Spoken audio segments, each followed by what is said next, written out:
Welcome back to Unlimited Reads. You're with Chris, and thanks for joining me today so that I can share with you my first book haul of 2025. I've got a few books here to show you. Some of these books I did buy a little while ago, and some of them are as recent as my birthday, which happened this past weekend. So I've got a fair bit to show you, so let's kick it off with a bit of fantasy. First book I'm going to show you is a collection of short stories by Jenny Wirtz, and that's called That Way Lies Camelot, which is in a 1990s retro printing, which is lovely. Fairly hard to find in this format. It's in really good condition. The spine is intact. There are no creases at all, and yeah, looking forward to getting into that as soon as I can. And I picked up another two Jenny Wirtz titles as well. Now, these are part of the Wars of Light and Shadow series, which I did start in January. Now, I did start Curse of the Mistwraith, but ended up shelving that temporarily because I did mention that I had a bit of fantasy burnout and needed a break from it. There was nothing wrong with the book. It was all me and my current state of mind, and I do plan on getting back to it shortly. But I picked up book number 2, The Ships of Meria, which is a really nice format as well in the 90s retro printing here that you can see. Very, very nice. And I picked up book 3, The War Host of Vastmark, which again is in that lovely 1990s printing, which they don't print book covers like these anymore. And Jenny Wirtz does a lot of her cover art as well, which is fantastic. Okay. Now, a couple of second-hand paperbacks here I have. First one is Fluke from James Herbert. I read this one when I was starting high school. I was really into James Herbert in a big way back in the day, and I've been wanting to read him again and rediscover him for quite some time, and I saw this one for about $1 at a flea market and just had to pick it up. This is about a man who's reincarnated into the body of a dog. I think they adapted this into a film a few years back as well. Don't know how faithful the film is to the book, but yeah, looking forward to getting back into James Herbert's work. And the other one I picked up was Portent as well. Retro paperbacks, I used to like the style they use. For instance, you can see here we've got a cutout here, and when you open the cover it actually shows you what's behind it there with the hole in the cover. And that was a pretty common practice back in the 80s in particular with retro paperbacks. It's just fantastic to actually own one of these. Alright, let's continue, and this one is an interesting one. I'm planning on stepping outside my comfort zone this year, so I'm going to be looking at romance, I'm looking at a bit of non-fiction, and I've decided to experiment with general fiction as well. And an Australian author has popped up on my radar, and that is Peter Carey, and I'm going to be reading Illiwacker, which is a story about a 139-year-old man who imparts his tale about a very eventful life with everything he's done, everything he's accomplished. And just looking at the first few pages when I had a scan through, it seems pretty fascinating to me. So it's going to be interesting to see what I think of a general fiction title, because I never ever usually read general fiction. And I've also picked up my first Jack Vance book. Now, I don't know how you pronounce this. It's either going to be Lion-E or Leonessi. There are 2 books, I think, 2 or 3 books in the series. I just picked this one up for about $1 yesterday, in fact. And I know about the series. It's been around forever. And I thought, why not give it a go? And this is an ex-library book, so it's protected with plastic, and it has the Dewey Decimal sticker on the spine there, but intriguing nonetheless. Okay, now I've got a couple of non-fiction titles here, because the Holocaust is a chapter of human history that I'm really interested in and curious about, especially since I want to do some research for a possible secret project, which I'm not going to talk about here.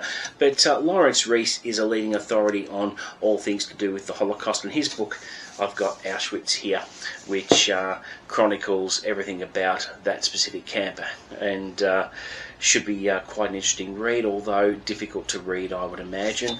And I've also got a book called The War Against the Jews, 1933 to 1945, by Lucy S. Dawidowicz. I'm not sure if I pronounced her surname correctly, but this is her account on her life. in the camps, and looks very, very interesting. And I've also got this one from Guy Walters called Hunting Evil, which is on the other end of the events of the Holocaust, where a lot of the unsavoury types fled and obtained asylum in South America, more specifically Argentina, and Israel formed a secret group of hunters that began to hunt these people down and deliver justice, which is very, very interesting. So it'll be all pivotal in my research, those 3 books. Now, let's have a look at some fantasy again. So, everyone pretty much knows of The Legend of Drizzt by R.A. Salvatore, with the Dark Elf in particular. Now, I had received or bought 1 or 2 copies of the A format paperbacks, the mass market paperbacks, but to me they were unreadable because the print was so small. So recently it came up on my radar last year that they were reprinting them in a larger format, which I jumped at the chance to actually start collecting these, and eventually I will read them. So I'm looking at book 1 of the Icewind Dale trilogy called The Crystal Shard, and just look at the artwork of this, and the print is a lot bigger than the A formats.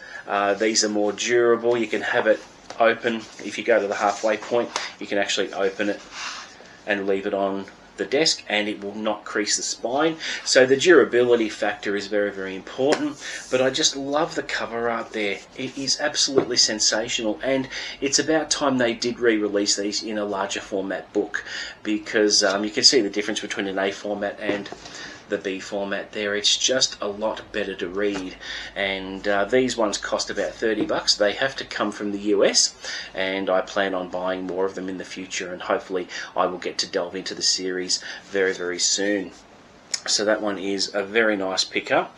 Now, as my reading tastes grow this year, you know from previous videos that I have mentioned that I am looking at a lot more middle grade reads, and I did purchase 5 more David Walliams books recently because I'm actually really intrigued by his writing, and I'll show you what I got. So we have The Beast of Buckingham Palace here, which I'll just read the back of this one. It says, Britain, the future. The year is 2120. Prince Alfred, a sickly boy of 12, has never known life outside Buckingham Palace. Evil forces are at work, and he must do battle with the king of the beasts, the Griffin. And it's illustrated by Tony Ross, who I really like as an illustrator for these books. Quentin Blake he's a very, very accomplished and very good illustrator, but his art doesn't really sit with me too well. I find it a little bit too minimalistic, but Tony Ross's illustrations are a lot better. So we have that one, and we've got this one, Codename Bananas, which you've got a cute little monkey on there and a parachute. This one says, London 1940. As bombs rain down on the city, little Eric forms an extraordinary friendship with a huge gorilla, not monkey, called Gertrude, and a she, not a he. But when the zoo becomes dangerous, Eric must go on an adventure to rescue Gertrude and save the day. Pretty cool. Next one I've got, which I'm really looking forward to reading, I've heard good things about it, and that is The Ice Monster. And this one says, London, 1899. This is the story of a 10-year-old orphan and a 10,000-year-old mammoth. That's going to be really good. And I also have the latest release, which only just came out, which is called Super Sleuth.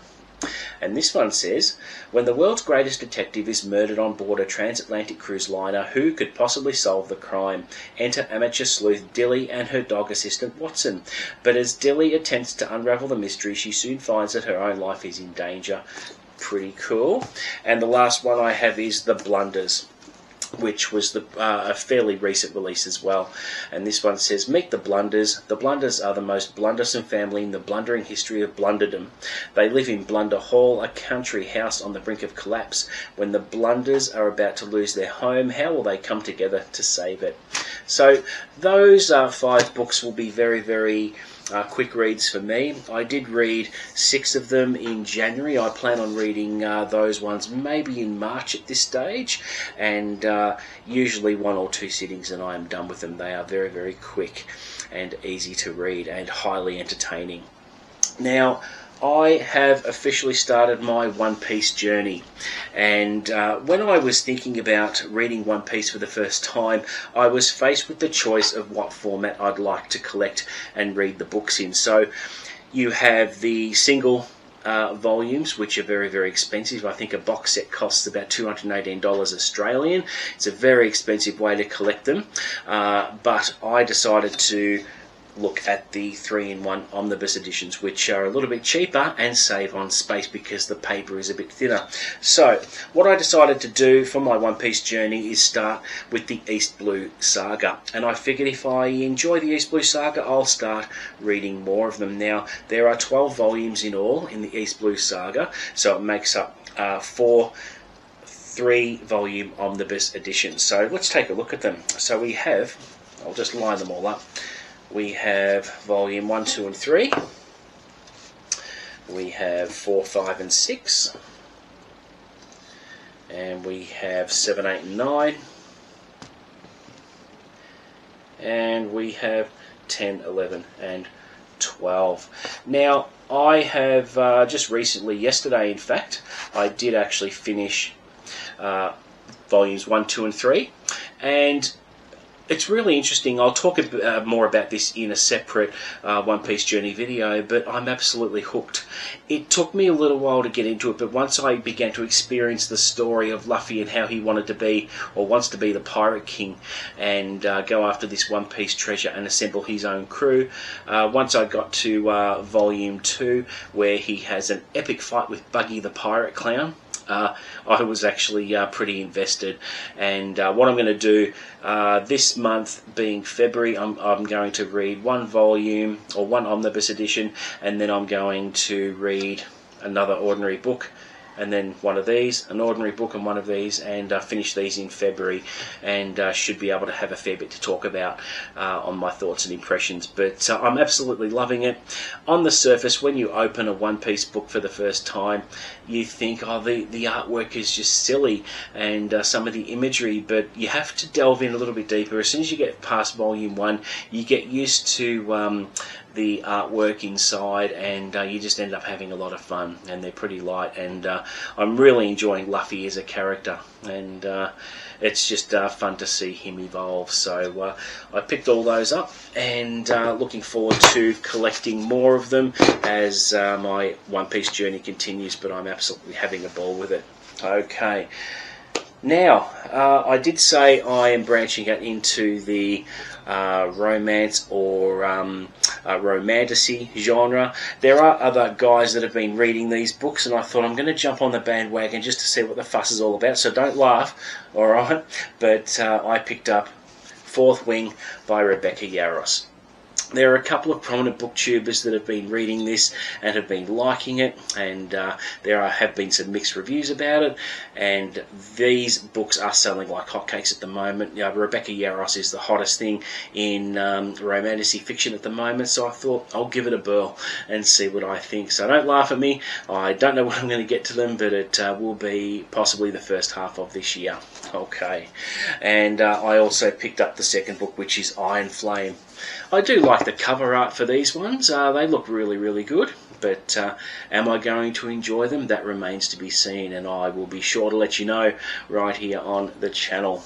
Alright, we're getting to near the bottom of the pile, and the next book I'm going to show you, I only just took delivery of it this morning. It came in the post. I'm talking about Blake Crouch's latest book, which only just crept up on my radar recently because I had no idea a Blake Crouch book was due so soon, and I'm talking about Famous by Blake Crouch. I don't know much about it. I haven't really had much of a look. It's one of those authors where if they bring out a new book, I just buy it, no questions asked. I don't read the synopsis or anything like that because of how much I trust the author. So let's read the back of this. Meet Lance, 38 years old, works a meaningless job, still lives above his parents' garage. By all accounts, a world-class loser. except for one glaring exception. He has $1 million face. Lance has been mistaken 87 times for the Oscar-winning movie star James Janson, and for the past 10 years he's saved his money and studied Janson's films, his moves, his idiosyncrasies, even the way he speaks. Now, after an unceremonious termination from his job, Lance has decided that time has come to go after his dream, no matter the cost. Pretty cool, right? If you know Blake Crouch, you know you're in for a hell of a ride with his books, and this to me will be no exception. I will probably move this forward and read it this month, and it's one of those unexpected, spontaneous reads I will be doing. And nice big words too, look at this. Nice big words, which means that about 267 pages. I'm pretty much going to read this in 2 sittings, if my history with Blake Crouch is anything to go by. I remember reading Recursion in a single day. That was rare, especially since I had COVID at the time and I was isolating from my family in this office and had nothing to do but read. So really looking forward to this one. Another one of my recent favourite authors is Frida McFadden, who I've spoken about on the channel a little bit, and she has released a brand new book which only just came out this week, and I'm talking about The Crash, which is about a pregnant woman who is on her way to see her brother up in ski country, and I believe she gets kidnapped and held for ransom or something like that. I'm not quite sure, but this one I have read the first few pages, and I'm really enjoying it, and hope to enjoy this one as much as I have her other books, and hope to read more of hers in the future. But she is fast becoming a very popular author, very well known and very highly regarded. Okay, and the second last book I'm going to show you, it's not actually a book, it's actually a comic. It is in fact the Phantom 2025 Annual, which is about 200 pages, and this one is Phantom versus the Monsters from Universal. So we've got the Mummy, Dracula, Frankenstein, Werewolf, the creature from the Black Lagoon, and someone else who I don't know, but it should be quite interesting. It has coloured pages at the front half of the book. Look at this is cool. And for the rest of the book I think there are black and white pages, but I always like the art here. Look at this, fantastic, and you can see the art on the back cover, which is awesome. I'm really enjoying this series, and looking forward to collecting more issues in the future. Okay, now the last book. Now, excuse me while I try and lift this thing, and I never thought I'd get this in a million years, and I never thought I would consider reading this thing. I am talking about, it's heavy, War and Peace by Leo Tolstoy. This is a really nice edition. There are many editions around. I weren't quite sure which one to get. I think this is one of the best translations going around at the moment, and it's just a nice format. It is a chonker. Everyone knows it's at least 1400 pages and dense as F. And why am I considering it? I don't know, because it's there to be read and is a bucket list read, and I don't know when I'm going to start it, but I'll probably do a really big vlog video about it to chronicle my experience with the book. Am I going to like it? I don't know, but that will remain to be seen. But yeah, it's a chonker. You could actually really hurt someone with this. It could be used as a doorstop, and you could actually train with weights like this, and you'd get toned up pretty quickly, I would imagine. So that is the last book in the stack, and that is it for my first book haul of 2025. Thank you very much for watching. If you like my videos, please consider subscribing, and yeah, until the next video, guys, happy reading.